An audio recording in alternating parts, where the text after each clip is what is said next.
Hi guys, in today's video I'm going to teach you some movements where we're going to do a lot of hips. If you need more help, remember that I fixed lots of different hips over the past 20 years.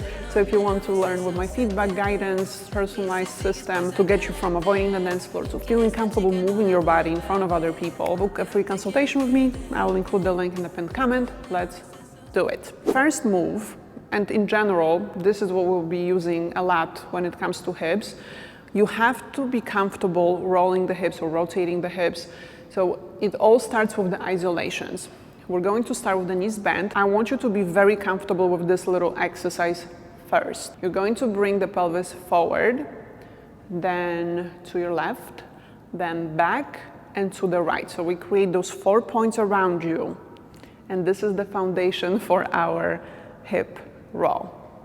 You have to get to the point where first you're able to stop on each point and then connect them together. And this is our hip roll. You go front, side, back, side. Okay, I'll show you from the side also what it looks like. Front, side, back, side. Or if we break it down. Okay. So first you're here. This is what you should be able to do next before you even attempt any of the hip or pelvis movements, because they're all based on this motion alone. First hip roll I want to do is slow, and then we're going to speed it up. So give me one slow one and then 2 quick ones, okay? But the motion is the same. And I also want you to pick a direction that you feel more comfortable with. You don't have to do both. Like for me, I can tell you that going to the right, because I'm right-handed, is way easier than going to the left. So see which way is better for you. And then, again, we have to be lower because the hips are kind of blocked. If the legs are straight, the rotation doesn't look like what we want it to look. So loose knee bend, very slight knee bend.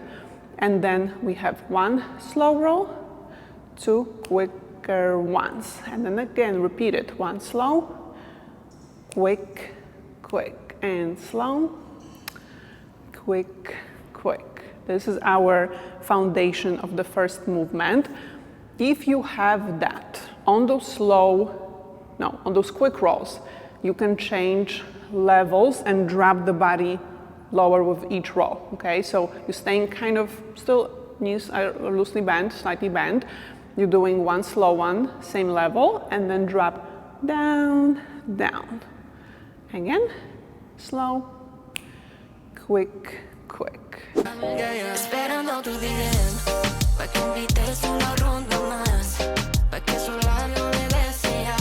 next movement will be a little bit more advanced because in addition to the hip roll, I also want the chest to roll. I didn't warn you about using the chest as well, but we're just going to need a half circle with the chest.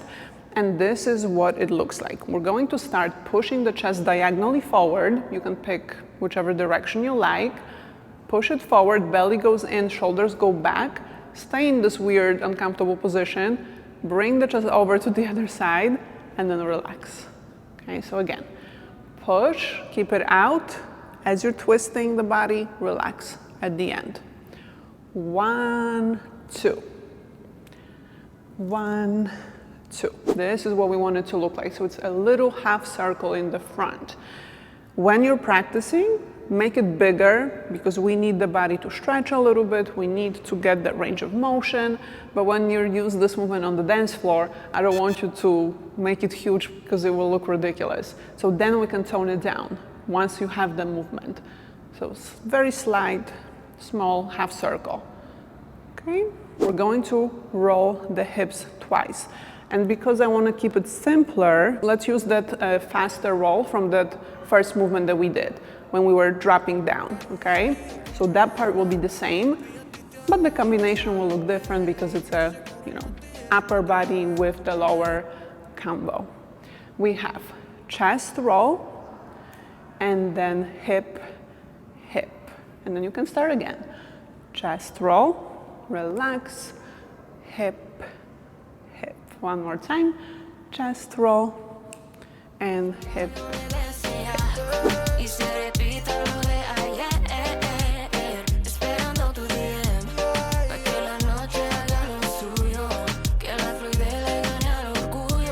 Of course, I will show you at the end how to connect all those movements together, so you also are familiar with how to transition in between them. Before we do that, let's do our last movement. We're going to start with feet apart.